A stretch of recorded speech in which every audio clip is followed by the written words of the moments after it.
We're doing Kitzur Shulchan Aruch, the abridged code of Jewish law, chapter 3, and we're up to number 3. Then chapter 3. Okay. So, Lo yilbash begodim yikorim. A person shouldn't dress in overly expensive clothing. Okay, of course, doesn't mean you have to wear rags or whatever it is, but not to go overboard. Extravagant clothing. Because this leads a person to haughtiness, arrogance, maybe. And not tattered, or dirty. Because we shouldn't be repulsive. We shouldn't be, make ourselves a joke in the eyes of others. So we should have somewhere in between. We should have regular, in between, moderate, clean clothing. And the person should even sell the beams of his house in order to buy shoes for his feet. So this doesn't mean, what was that? The president of the Philippines, the wife had like 2,000 pairs, 10,000 pairs of shoes, something. So I don't think we have to sell the beams of our house for that. But at least the person has to have a pair of shoes. Baruch Hashem, today we live in a higher standard of living than in the past, and probably, I'm sure, all of us have more than one pair of shoes. But that's what we should do. So not over the top clothing. Not over the top clothing, and but it doesn't mean that we wear rags either. We just wear in between regular clothes. Now, obviously, we can have something nice for Shabbos, but even something nice for Shabbos, again, it shouldn't be over the top. So for those who just joined us, we're at chapter 3, and we're just about to start number 4. Okay. Now, since we find that the Torah gave precedence to the Yomin, to the right, and again, 99% of the time when we mean the right side of the body, we mean the person's dominant side. So if the person's left-handed, then we switch right and left. No, it's not, although Yomin does mean the right as in direction right, but in this context, it's referring to the dominant side of the person. So since the Torah gives certain precedence to the right side, for example, Linyan Avodah, when it comes to the Beis Mikdash, everything was done to the right first, and they would walk around the altar from the right, direction of right. And also in the inauguration of the Mishkan, and they put oil on the thumb and the toe of the kohen. So the right side went first, and also the Metzora, person had tzaras. So in their purification process, again, was the right side went first. Then your mitzvah chalitza, and the mitzvah of chalitza, we take the right shoe. So just we mentioned this very chtly. The mitzvah of chalitza, Baruch Hashem, is quite rare nowadays. There was a so chalitza is if a married man passes away without having children. So what's meant to happen is that his brother should marry his wife, and the first child inherits the deceased brother. If they didn't want to do that, there was a process called chalitza, which is a little bit demeaning for the man. They would take off his shoe, and they spat in his shoe, and said, "This is the person that doesn't want to build a family for his brother." Already, well over 1,000 years ago, we didn't do chalitza at all. Sorry, the yibum marrying the wife is banned, and there's only chalitza. And even before that, it wasn't encouraged because people were not doing it for the mitzvah; they had other intentions. So we only do the out. We don't actually marry the person.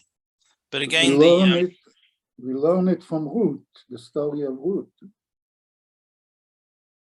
Yeah, yeah. Well, it's much older than that, but we saw it was in that story as well. So thank God it's not very common. People are in that situation. This is a side point. I don't know if you ever get or you read the Mishpacha magazine. So there was an article maybe a month ago, somewhere between 3 to 5 weeks ago. There was a lady in America in the 1920s, and her husband passed away, and she brought out the husband's brother from Poland to Chalitza, and she paid him, I think it was $170,000 US in the 1920s. Wow. To get him to come. Right, so it was something like that. All right. Then you wonder how the rumors came about that America was paid with gold. That's what happened. So, but all of these mitzvahs, we see that the right side is given precedence. Therefore, Lavisha, when it comes to getting dressed, and also other things, we give the right side precedence.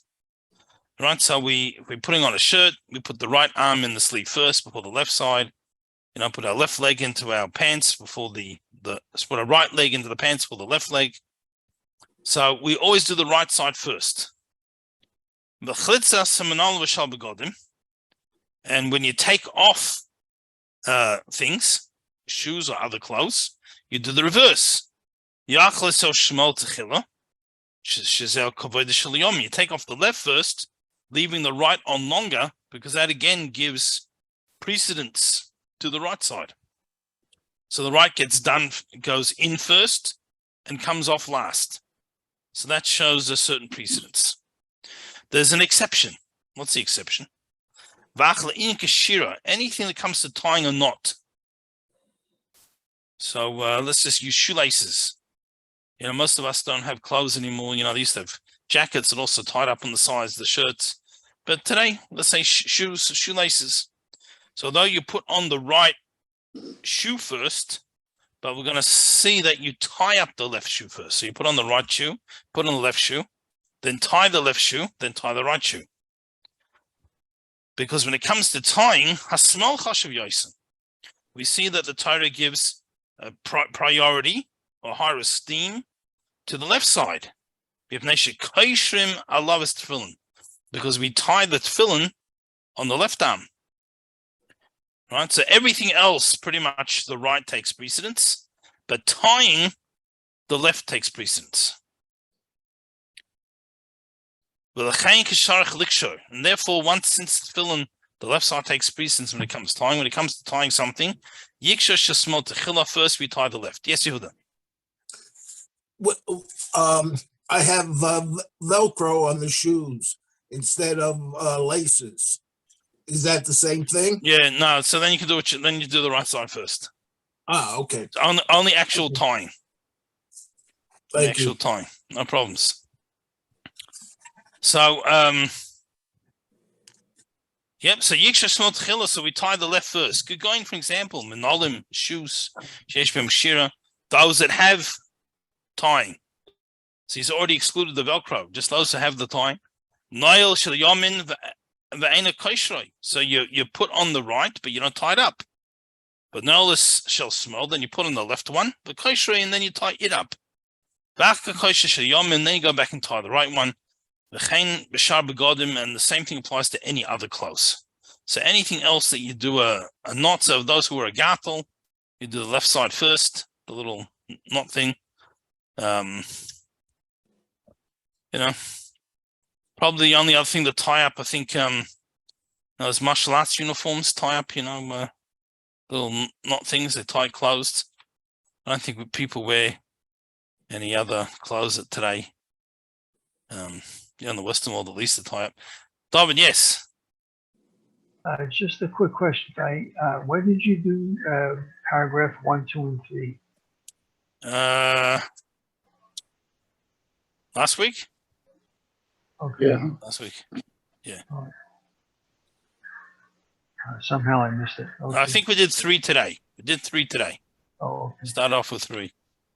And then 3 is very easy to summarize. It's just today's, we're saying that we shouldn't wear overly expensive clothes. But you don't walk around in rags or dirty clothes. You just wear like regular, like in between. And obviously that also changes from time to time, place by what's considered regular. I think the curtain on the Torah Aron, you have to move from left to right, I think. I don't think there's a set way. Some of them know, open both sides. It depends. I heard it on a video. That Okay. The curtain, you pull from left to right. Yeah, a lot of them open in the middle and go both ways. Right. We used to Yeah. have one in the middle, then we used to open it Yeah. in the middle. Yeah. Hey, number 5. You shouldn't put on 2 garments simultaneously. Not because it's a halachic problem, but mishum de kasha de shicha. It helps you forget your Torah learning. Now, I don't know about you, but sometimes I have enough problem remembering what I learned to start with. I certainly don't need any help to forget. So since we're talking about this, there's a few things that are kasha, the shicha, that help forget. And the opposite, we'll say, is a segula. So since we mentioned that, let's just try and understand this topic, because on the surface it sounds, like old wives' tale superstition things, but it's more than that. So as we know, we discussed it quite a few times, that everything in the physical world is a reflection of the spiritual world, and everything that we do in this world creates an effect. So just to sort of give a parable, we're talking about a segula. Segula is the opposite. Segula is, you do something to help. People joke, saying Shema every morning and night for 150 years is a segula to live a long life. But it's not quite how it works. But, to give a parable, a little bit of how it does work, there's certain things that a person can do in a job that makes it more likely for them to get a raise. Okay, again, it's not their decisions. Ultimately, it's the boss's decision.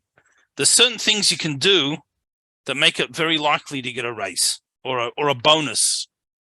And then there's certain things that a person can do that are going to make it very likely that they're not going to have a job tomorrow. There's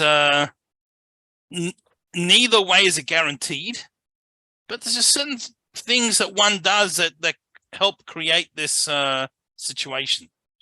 So that doesn't only work on a physical level, it also works on a spiritual level. So there's certain actions that we can do in this world that help create a favorable spiritual environment for blessings to come down, open channels. And there's certain things, the opposite, God forbid. So segula, often we're talking about a segula, if you say certain things or do things at a certain time, it's a segula for whatever positive thing that we're after, good health or a shidduch or whatever it is. But then there's certain things that are kosher the shicha. They cause one to forget the Torah learning. Yeah. I heard the same thing about making a l'chaim every day for X number of years. Well, I'm sure that works too. That's it. All right. So Vav, number 6. We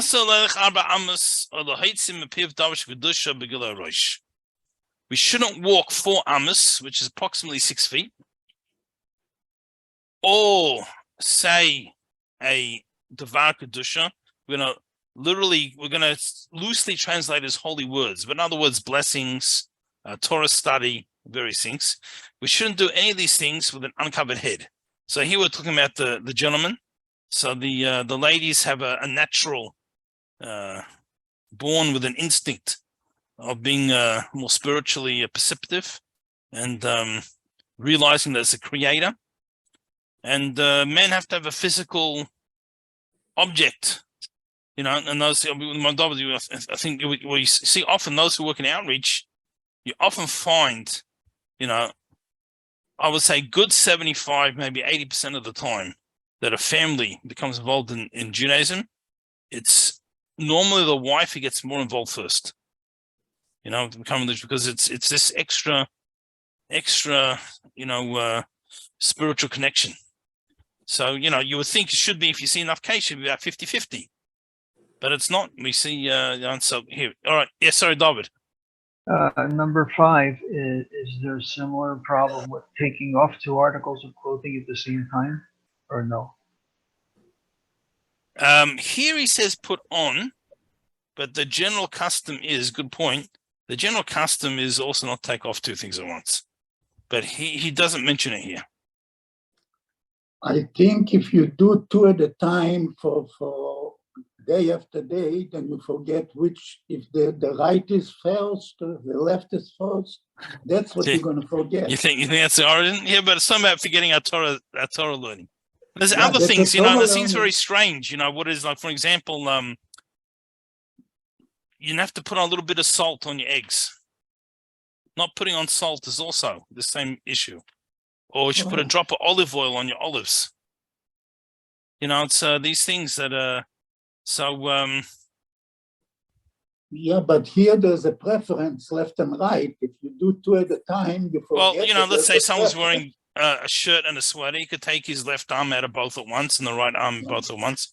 So that's not necessarily the issue, but it's putting on 2 things. So we should always make sure to go have a head covered when we walk for Amos, 6 feet, and when we say a Devar Kedusha, some holiness. It was interesting, when one time in Israel, there was a taxi driver. We had a taxi driver. He didn't wear a yarmulke. Didn't wear a head covering. And then as we're leaving the city, he pulls over and says, now we have to say Tfilas Haderech. We have to say the prayer for the travelers. And he opens up his glove box and he puts on a little, kippah, and then he says the tefillah with tremendous feeling, which always got me worried when the driver has to pray for the safety, so it has to get me a little bit. Anyway, but then afterwards he puts the little card that he had the prayer, and he takes his kippah, folds it back up, puts it back in the glove box, and he keeps driving. It's an interesting thing. Anyway, so we got half of it right. You got the not saying Devar Kedusha, you didn't get the 4 Amos part. But anyway, David, yeah, you had your hand up. Yeah, just with giving precedence to the right, if a person's putting on his right sock first, then he puts on his left sock, or is he supposed to put on his right shoe on top of the sock? Either or, I think that's more convenience. Okay. That's more convenience. Sometimes once you got your leg up, or wherever it's in position, let's get it. I heard you put on your right first, then your left shoe, and then your right shoe, so that you're starting and ending with your right. Yeah, you put on your right shoe. You put on your left right shoe, sock. tie up your. You put on your right sock. Then you put on your left sock. Yeah, I'm not sure it makes a difference. You could, in theory, pants, normally you can't just put on the right side and leave the left side off. You need but in concept, you get the entire right side dressed if you wanted to. It's, but anyway. What Isaac is saying is, you put on your sock, shoe. Yeah, maybe. No, he's saying sock, right sock, left sock, and then left shoe and right shoe. That's what he's saying. Right. Then left shoe, then right shoe. No, it's right. No, you put on your right shoe first, then your left shoe, but you tie up the left shoe before you tie up the right shoe. Oh, yeah. Yeah. I have buckles. Well, buckles doesn't matter. But if it's a knot, like someone asked about the Velcro. So Velcro also doesn't matter. My shoes today also have Velcro. Actually, I had nothing. I had me just slip them in. Oh, even easier. Today, most of the shoes are just slipped in, other than dressy shoes. Yep. So, number 6, up to those who just joined us, chapter 3, number 6. So we need to have a head covered before we walk a distance of 4 amos, approximately 6 feet, or even or to say any Devar Kedusha means any study of Torah, any blessing, any prayer. In general, whenever we're talking about something, the distance of walking 4 amos, it also applies if you are sitting, but the time it would take to walk 4 amos. So obviously the shower doesn't count in various things when we're washing but in regular. So that's adults. The gamma katanim, that even children, and he was talking about small children, we have to habituate them, we have to get them to the habit of covering their heads. Right? So you don't have to start taking newborn baby and gluing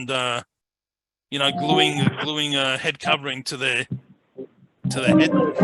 But once they start getting just a little bit older, just walking around and different things, and different kids, different age. But small children, we should get them in the habit.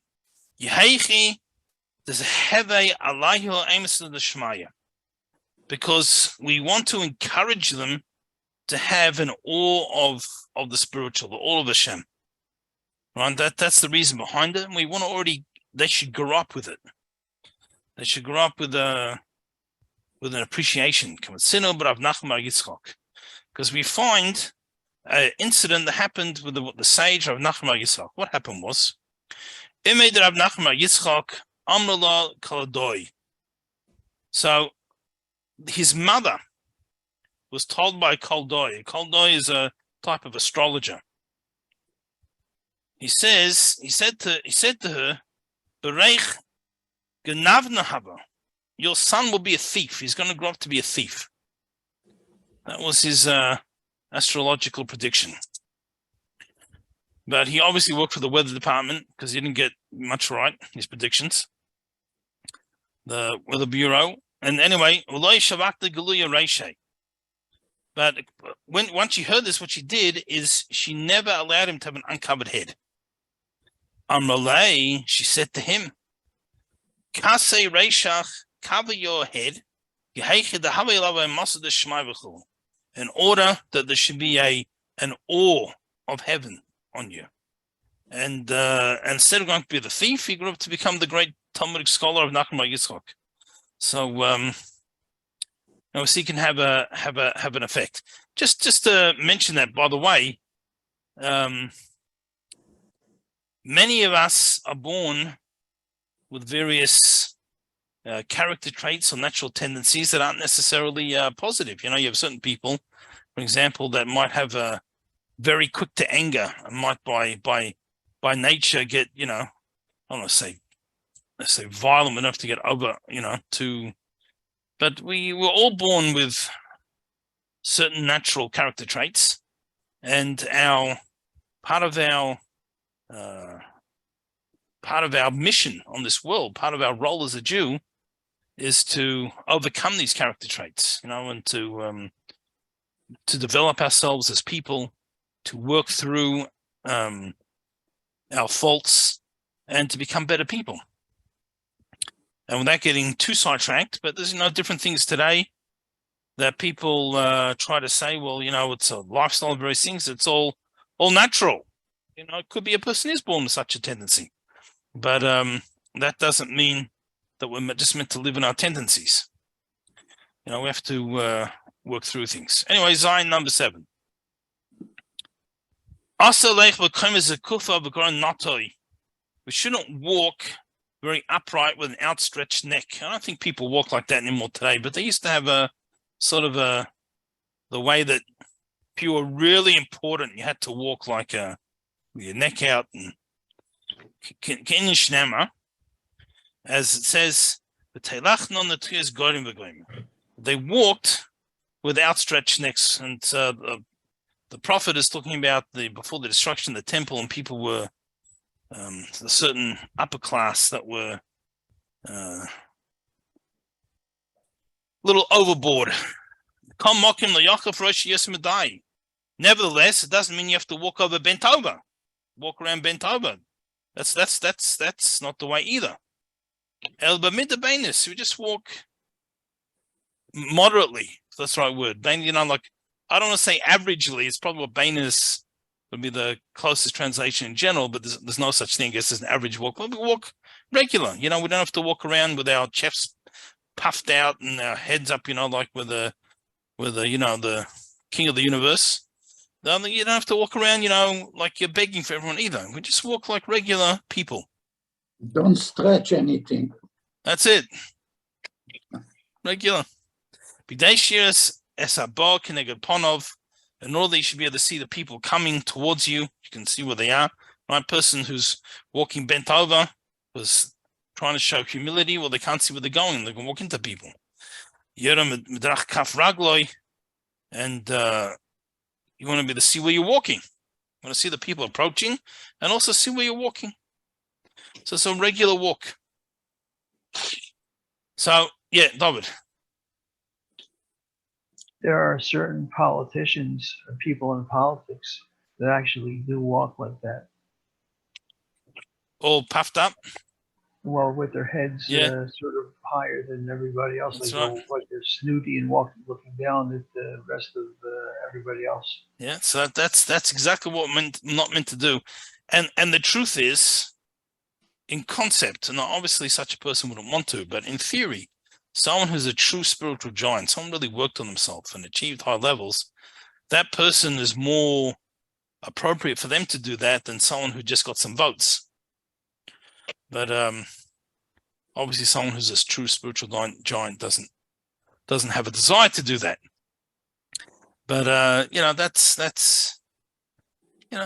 so that's the type of thing we're talking about. Even if someone thinks they're really good, maybe there's reason to think that you're good. You have to everything in moderation. Judaism is about I'm going to modernize a little bit the Rambam's parable. Right? He really talks about a wagon. I'm going to use a car. Because most of us don't drive wagons too often.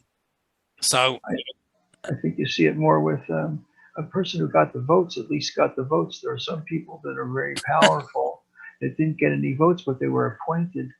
And they're the ones who are even more in that kind of posture. Yep. Yeah, that's correct. But the car, the idea is to be not driving in the middle of the road, you don't drive in the middle, but the middle of the lane type thing. Where a car is meant to be. Now, there are rare occasions where for some reason, if you're all the way on the wrong side of the road, so sometimes you have to turn the wheel all the way to get to the other side of the road, as opposed to just a small adjustment. So although there are times in Judaism where because of certain issues, we sometimes have to temporarily go to an extreme, and there's been various times in history where that's happened, where there was a breakdown in a certain area, and there was a short-term emphasis on a certain idea to get back to the middle of the road. But in general, if we're where we're meant to be, it only needs small little adjustments here and there. And so all of these things, the Torah is all about being in the middle of the road. Although it's interesting, right? Because, as we say, every Jew says like this: anyone who's like half an inch more religious than me, they're a fanatic. And everyone who's half an inch less, they're a heretic, and I'm just right. So, although we all agree the middle of the road is where we're meant to be, but so many people have a different definition of the middle of the road. But here the Shulchan is trying to give us a middle of the road. We don't have to walk arrogantly, but we don't have to walk like a schlepper. We don't have to. We certainly don't wear rags, but we don't have to wear the most expensive, $5,000 suits. We're just in the middle there. Yeah, David. I'm sorry to be making so many comments. No, it's okay. There's an expression in Torah, and I forget where I saw this, that a person who is walking like this, like kind of a haughty, that his haughtiness is scraping the feet of Hashem. Yeah, so like that. So to speak, Hashem says, he and I can't be in the same place, because obviously Hashem's everywhere regardless, but that's right. It's scraping, it's like knocking out the legs of the footstool is the expression. He's he's excluded God because someone who thinks he's so great, like you talk about Moshe, for example. You know, Moses, who was certainly the greatest prophet that ever will live, ever did live, tremendous personality, but yet he was the most humble man who ever lived. So how can you be so humble when you know you're so great? Because he honestly believed that the fact that he could achieve certain things was not because of himself. He felt he didn't achieve it through working on himself. He felt it was just a gift from Hashem. And if anyone else would have had the same gift, they might have been even greater. That's what he believed. Now, obviously, that was humility. You know, he achieved a lot on his own. And even besides that, even the gifts that Hashem did give him, why did Hashem give it to him and not me or you? Right? Because he achieved something on he achieved high levels on his own first. So that was his humility. But he believed that. So someone can be, when a person, no matter how great they are, if they realize that everything I have comes from Hashem, they're making room for Hashem in this world, so to speak. When a person's like, it's all me, right? Then there's so to speak, no room for Hashem. Obviously, Hashem's still there, but on a certain level, you know, that's, just while we're talking about the expensive clothes, there was, when I was young, I was a boy, there was a Jewish fellow that passed away, unfortunately. And he was a hippie. He lived on a hippie commune. And one of his hippie friends lived in the commune, not Jewish. And he came to the funeral. But I guess all he owned were hippie clothes. So we went to his uncle and he borrowed a suit. So it was a $500 suit, late 70s, early 80s. You know, $500 suit. And the fellow from the Chavradisha, the Jewish Burial Society, saw the this young man in a very expensive suit. He walked up to him and says, "Are you related to the deceased?" He says, "He was my brother, man." So he took out the Stanley knife and tore Kriya, you know, till the front of the suit. So that was the end of the $500 suit. Right? He would have had a regular suit, no one would have thought to cut it. But okay, so Zion, number 7. Oh, we just finished. No, with last sentence of 7.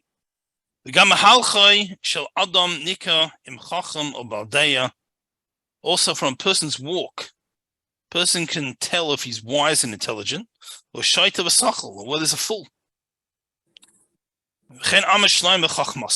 And so too, King Solomon said in his wisdom,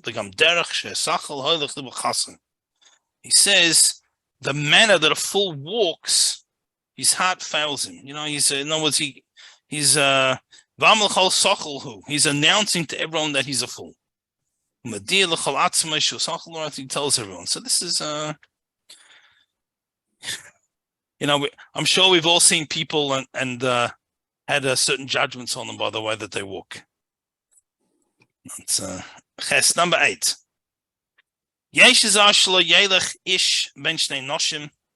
person should not walk, he should avoid walking between 2 men. Sorry, a man between 2 women.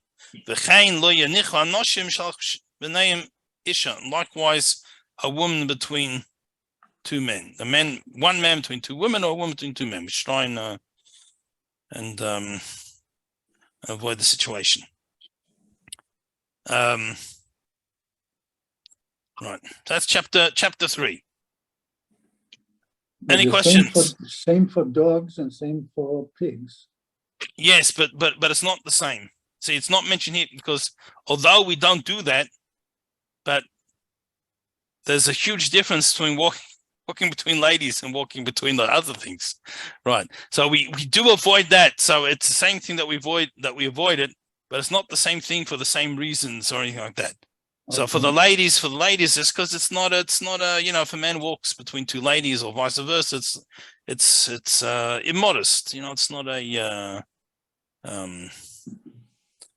it's not an appropriate thing. Rabbi, my translation says mentions what God says. I have Yeah, the most- mine is in Hebrew and it says that. Yeah, mine is in English, Rabbi Elio Tager. It says that. You have that? Yeah, Kitzur Shulchan Aruch. Funny, yeah, it does say I don't have it in mine. ולא maybe you got the לא super. ילך איש בין שתי נשים ולא בין שני כלבים או שני חזירים. All right. וכן Okay. לא יניחו האנשים שתלך ביניהם. I must have a Super woke version or abridged. something, it's something. Maybe you But have it the does say in super- other places, but simply the other things for Use is a modern one. yeah, I guess so. They Maybe you published have mine. you have the Mitsuda. super abridged. Yeah, I don't know. That's right. Over the next announcement. We're now starting the overly abridged version of the Shulchan Aruch. Right. All right, so thank you for bringing it up. Okay, chapter 4. On Hagas basic kisei v'din birchas asher yotza. So the appropriate way to behave in the bathroom.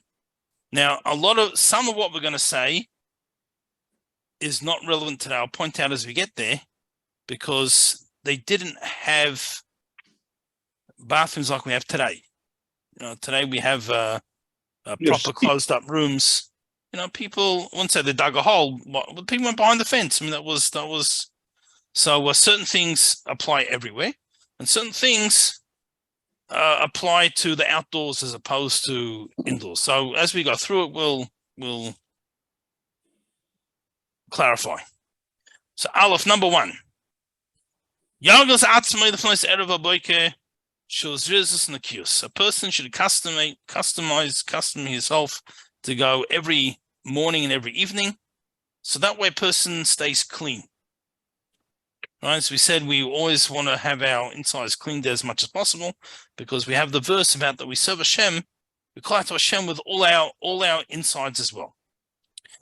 Im ani yachal leponis. Now, if a person can't go, so gelech arba amas, they should walk 4 amas, 6 feet. V'yeshav yamud, sit down and stand up. In other words, I guess they squat. V'yeshav shiapon, and then they sit until they need to go. And again, this is, although this can work even for indoor bathrooms, but that's what they used, it was outdoors, because they walk up and down and then just squat where they were. Or other things, take your mind off other things.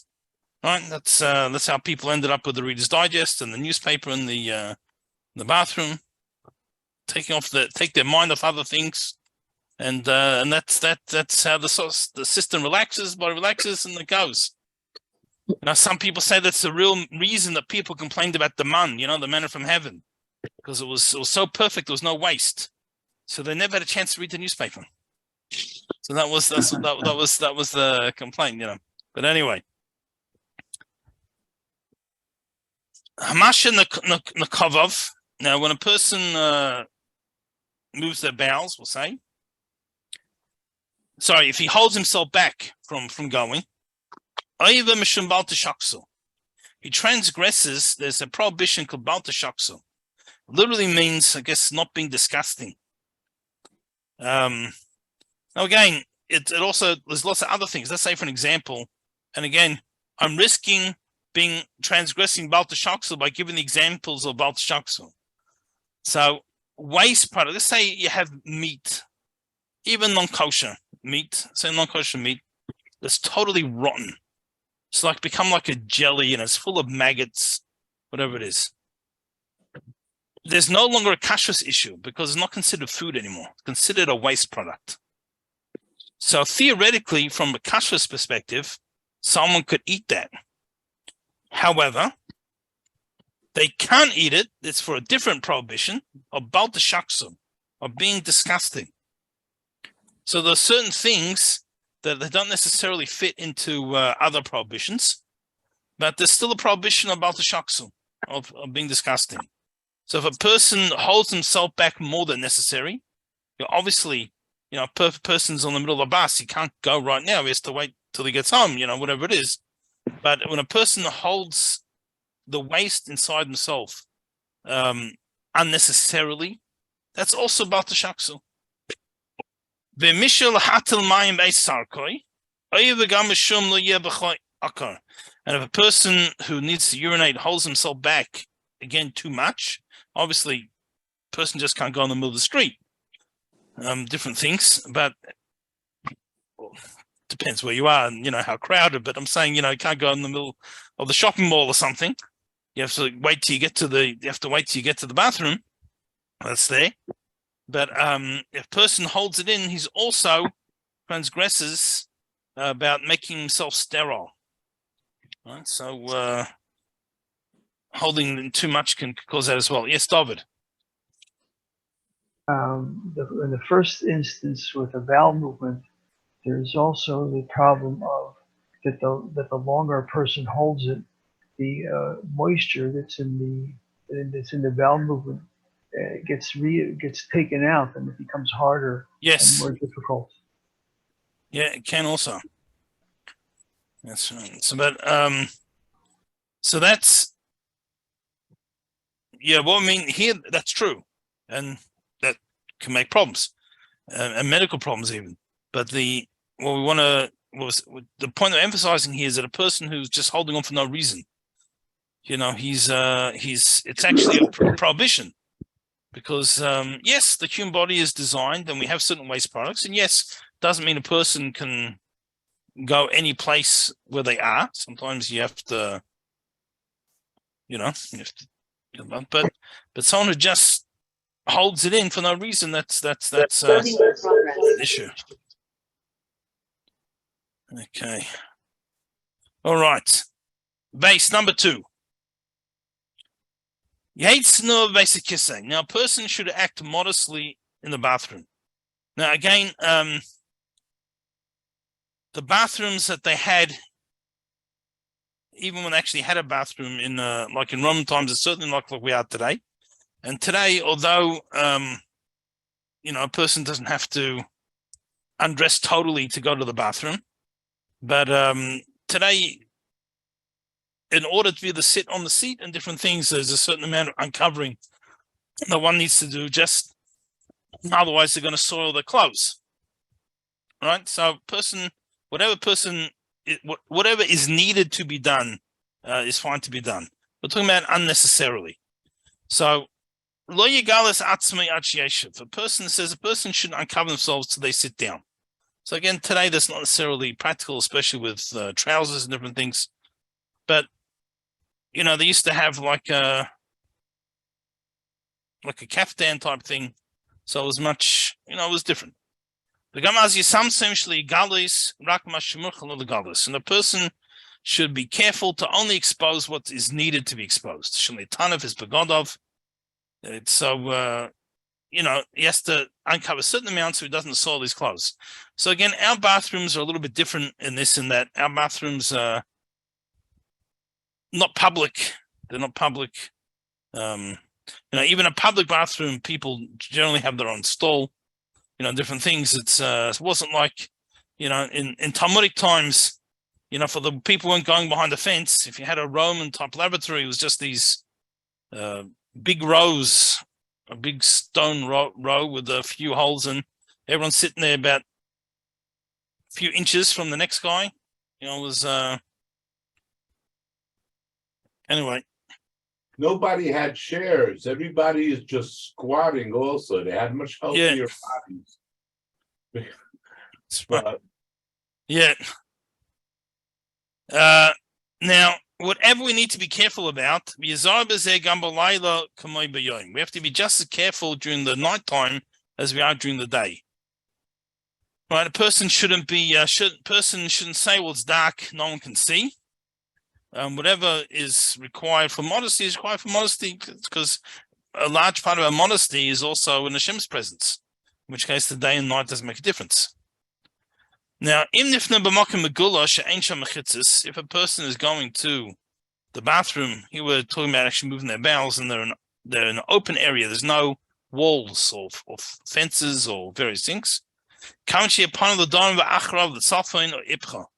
should try and face south, north, or vice versa, right?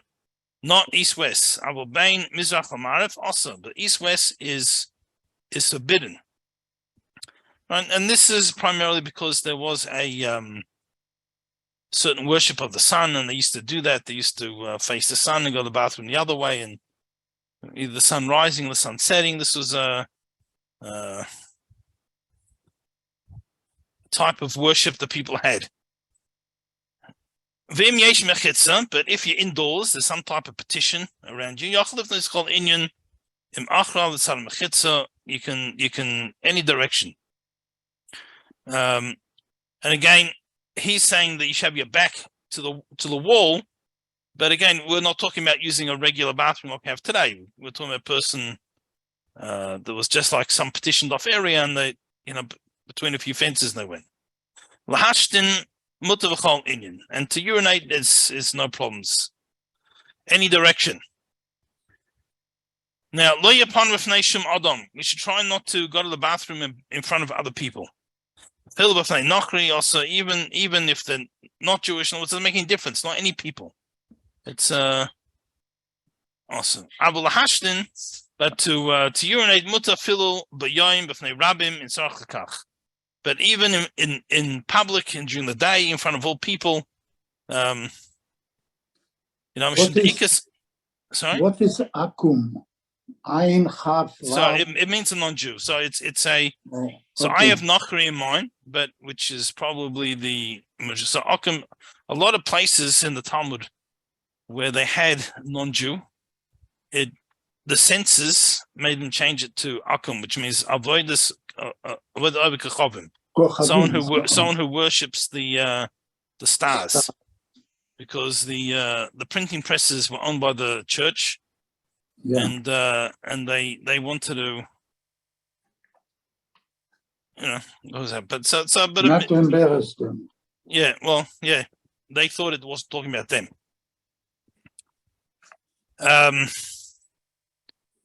Because it's not safe. We said a person who holds himself in for urinating can make themselves sterile. So in emergency situations, a person could be more liberal. But nevertheless, a person's turned to the side. He should go, turn to the wall, something, it's not openly in public. All right. Gimel, number 3. A person shouldn't move the bowels standing up. And they shouldn't strain themselves more than necessary, push too hard, in order that they shouldn't rupture the whole area. The says, when they say a person shouldn't rush out of the bathroom, please make sure that he's finished. But a person, when a person urinates standing up, should make sure not to splash his shoes and clothing. So, and you should be careful about not holding his where he urinates. You shouldn't hold the limb there in order to avoid not touching when not necessary. Obviously, to a certain extent, a person needs to make sure it goes the right way, whatever. Okay. Daled, number 4. Basic kisse asla haraba divrei Torah. Now, in the bathroom, we can't think about Torah because it's not a respectful environment for the Torah. Therefore, when a person's there, a person should think about his business affairs, his accounts, in order to want to avoid a person thinking about words of Torah, and also thinking about things that are immoral, not appropriate to think about. So the person thinks about, hence the newspaper. Although most newspapers today have all the immorality in it, so maybe that doesn't count. But, something. The Shabbos, now Shabbos, when you can't think about your business affairs, Person should think about interesting things that he saw or heard during the week. And okay. Hey, number 5. A person should be very careful to wipe themselves. Now, again, it's a lot easier today, with toilet paper, flushable wipes, and various things. But in those days, they used to use pebbles. So it was a little bit harder. Because if a person hasn't cleaned themselves properly, they've still got waste in that area. He can't say anything about Kedusha, can't say blessings, can't study Torah, say words of Torah aloud. So the problems. Now, a person shouldn't wipe with their right hand. Now, today you can, because you're not wiping with your hand directly, you're using paper or a wipe or something like that. But when people use their hands, they weren't able to can't use your right hand. Because you use your right hand to attach the tie on the tefillin.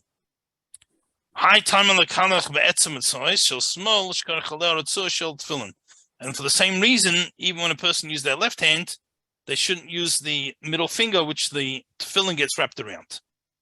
But again, that's not so relevant today, because today we're not using our hands directly. Now, a left-handed person, that's itayad, he uses his right hand because his left hand is like everyone else's right hand, right? So as we said, we reverse these things. Okay, Vav, number 6. Every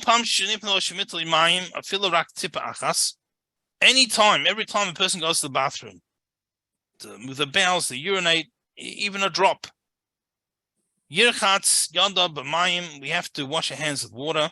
And we have to say the blessing, Asher Yotza. Right? So it's a blessing that we thank Hashem that our body works properly. So now if a person went to the bathroom and they forgot to say the blessing of Asher Yotza, and afterwards they go to the bathroom another time, and they remember last time I didn't go to the bathroom. Last time I went to the bathroom, I didn't make a blessing. He remembers. So he only has to make the bracha once, and includes both times in one. But they also talk about cases where there is no water to wash your hands. Yeah, so we had that before. And we wipe on something rough or various things. Yeah. Or dunk in water or snow, dunk into the river. But here they don't mention it. Yeah, because we've mentioned that it's the same idea. Okay. And of course, this is a spiritual washing. This doesn't take away from the washing for hygiene. As a matter of fact, the washing for hygiene has to be done first. So if someone had to, to clean their hands, that happens before we wash to say the blessing. Let's say someone, this is using example of taking a laxative, so they know they're going to have to go several times. But even in general, someone has an upset stomach, and even though they've gone now, they don't need to go right this second, but they know there's more. They feel there's more coming very soon. Then you wait. You wait till you're finished. So that's chapter 4. All right. So not the most it might not be the chapter you think, right, this is the most intense Torah, but it's a few things we should have a takeaway from here. Number one is we see there's no such thing as just a bodily act. Everything can be spiritual. That's number one. But number two, it's just mentioned this blessing of Asher Yotza, to really appreciate, sometimes, especially little kids, you tell them there's a blessing after you go to the bathroom and they laugh. I think it's the funniest thing they've ever heard. But as we get older and we've seen people or maybe had our own issues, different health issues, and you see if one part of our body gets blocked, God forbid, it can be heart attacks, it can be strokes, it can be, someone who's unable to go to the bathroom, and the opposite, something's open that's meant to be closed in the human body, and just the fact that our body can function properly is something to truly be appreciative of, to really, really thank Hashem and let's not take for granted. So many things we take for granted till we don't have it, then we realize how special it was. And so we want to try and from the youngest age, from even children, to get them a habit of this blessing, and people should truly appreciate the the how incredible the human body is, how well designed. My father told me as a child, you learn you have to make 100 brachas every day. Yeah. Not until you get much, much older that you realize that you can satisfy half of them with Asher Yotza. That's right. That's right. And again, we mentioned about the shocks of not being discussing, so I don't want to be, but there was Reb Mendel Futterfass. He was a mashbia. That's not really a word in English. He was a spiritual mentor, and he was someone on a very high spiritual level, and he was speaking to, when he was quite elderly, he was speaking to these young yeshiva students, and he was telling them about not being too materialistic and not being into this physical world too much, into gashmias, right? Gashmias means materialism. So one of the students says, look, no offense, Rabbi, but, what do you know about materialism, right? He was a person who lived a very simple life. His things he loved were spiritual things, wasn't, they said to him, what would you know about materialism? What would you know about Gashmis? And he said to them, when you get to my age and you go to the bathroom and it comes out smooth, there's no bigger Gashmis than that. That was his thing. So anyway, we should thank Hashem when we work well. Let's start the next chapter. Father of Shalom would say, when they asked him how he went, Baruch Hashem, and made a shear of an Asher Yotza. Right. Yeah, David.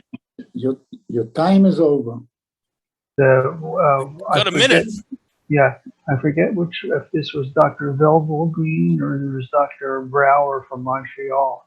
And he said that the blessing Asher Yotza should be in the front of every hospital. They should put it on the outside in the front of every hospital. Yeah. It's just so important to be able to do what you have to do.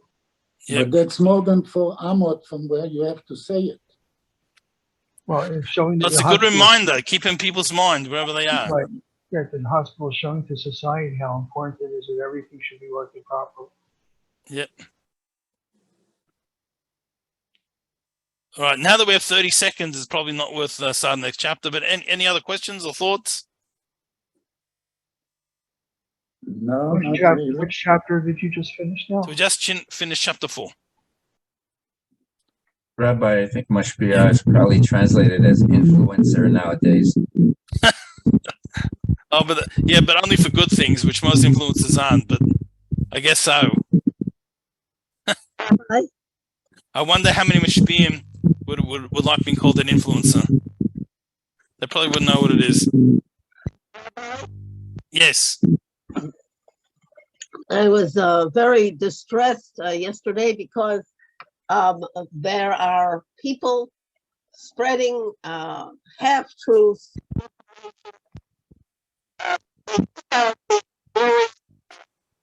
So you're breaking up. They pick out the very anti-Israel Jews in the current administration, and they're trying to ramp up anger against Yeah. pro-abortion, pro-vaccines, and so on and so forth. And I'm wondering, what is the appropriate way to respond to this other than to just say,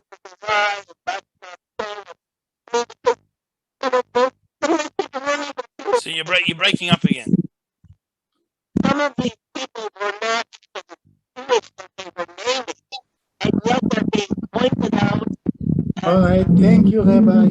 That's all right. Anita, So those something's going up. wrong with your microphone. Yeah. Thank you, Rabbi. I did hear everything you said, but I think often people with agendas pick, you know, they what's the saying? They swear to tell the truth, the half truth, or something close to the truth. And that's how it goes. And unfortunately, often the best weapon against propaganda is education, but some people don't really want to hear. They like their half truths, and they want us to keep it that way. Yes. And I wish everyone a wonderful afternoon. Thank you, Rabbi. And, take care. Have a wonderful Thank you, Rabbi.